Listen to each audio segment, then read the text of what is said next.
What's up guys, in this tutorial we are going to take a look at how to create a dynamic lower third that's fully procedural. No matter how long the text is, it will adjust accordingly. In the first part I'll explain how to set things up, and in the second part, a separate video, I'll go more in depth and I'll explain how to convert it all into a motion graphics template you can implement in Premiere Pro. Some notes to keep in mind before I start this tutorial. I assume you know your way around the interface of After Effects, so prepare for some shortcut usage, and I'll be using FX Console by Video Copilot to add effects to my layers. Basically, if I go too fast, pause the video or just rewind. Great, so now let's jump into After Effects.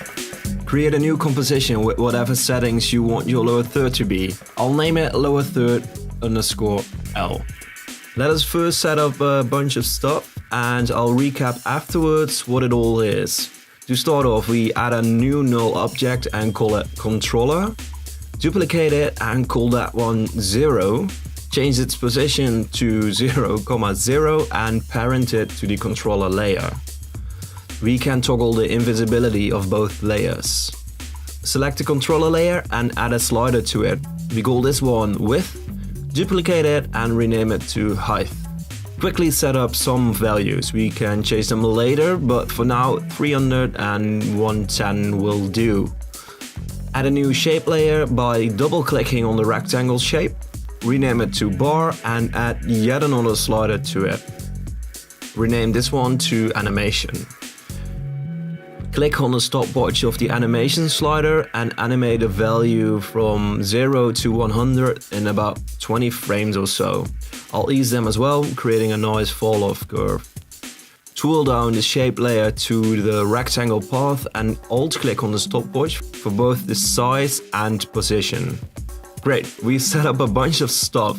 It looks like a total mess, but now it's time to add the values of the sliders back into the shape layer. First off, the size. We have a bar as base for the lower third. The height will be controlled by the height slider and the maximum width will be controlled by the width slider. I say maximum width because we want to animate the bar from 0% to 100%. And that's where the animation slider comes in. For the size, we need to insert two variables, the X and the Y variable. The X variable is dynamic in the sense that whatever the width of the bar will be, it always converts to 1% times the animation from 0 to 100%.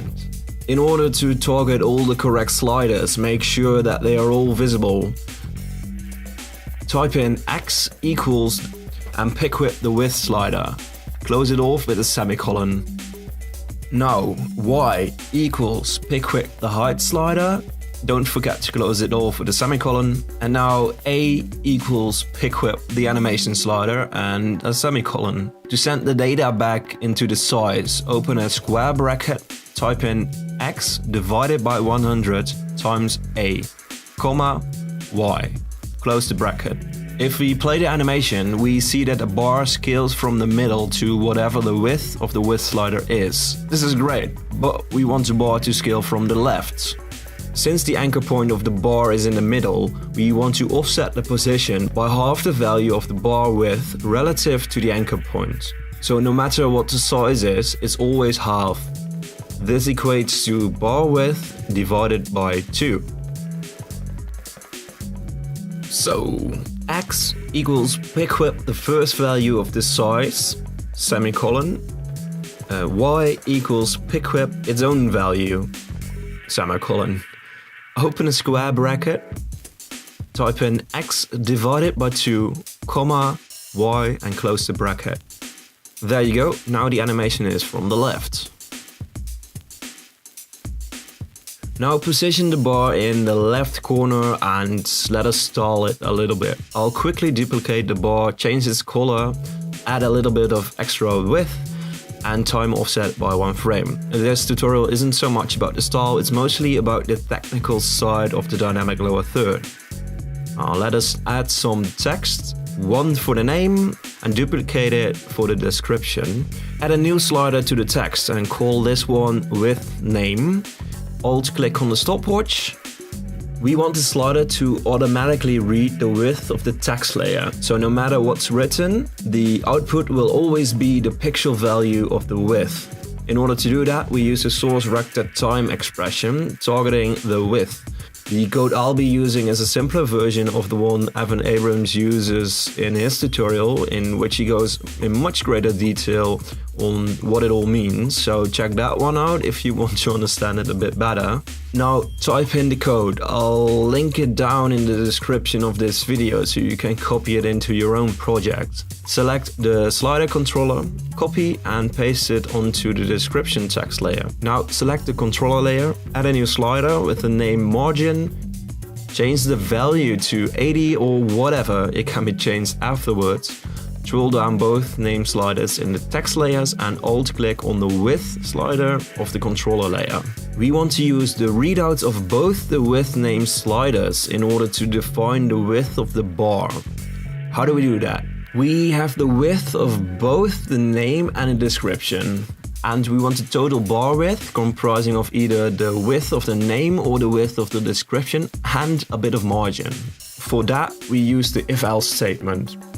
This may seem a bit complex, but it's not that bad. It reads as follows. If the width of the name is larger than the width of the description, output the width of the name plus the margin.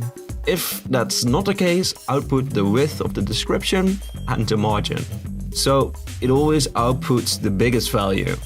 Let's first set up the variables needed in order to write the if-else statement. xName equals equip the width name of the name text layer, semicolon.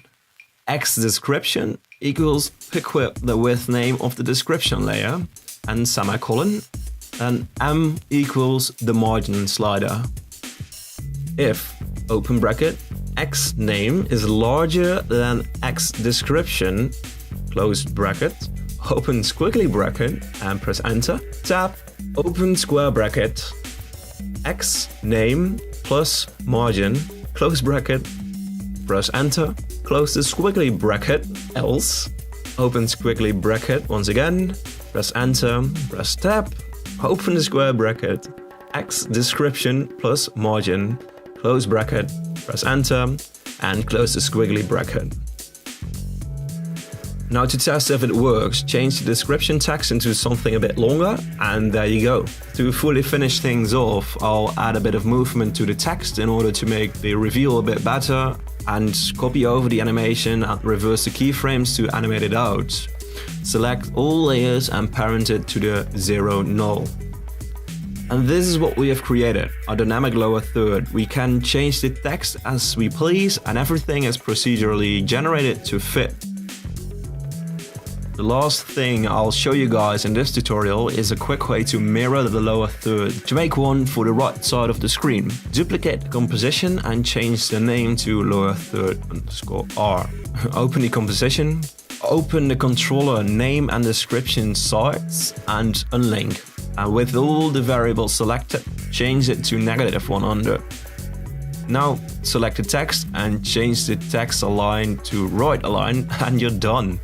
The design we've created works perfectly fine as a template. You've got a right and a left version that both work dynamically. There is, however, a way to make things even more easy by merging both compositions into one, in which you can decide if it's a left or a right version of the lower third. And we can even take it one step further. We can convert it all into a motion graphics template and import it directly into Premiere Pro and edit it over there. How we do that, however, will be answered in the second part of this tutorial. Well guys, did you like this video? If you did, check out one of my other videos and consider subscribing because there's more to come.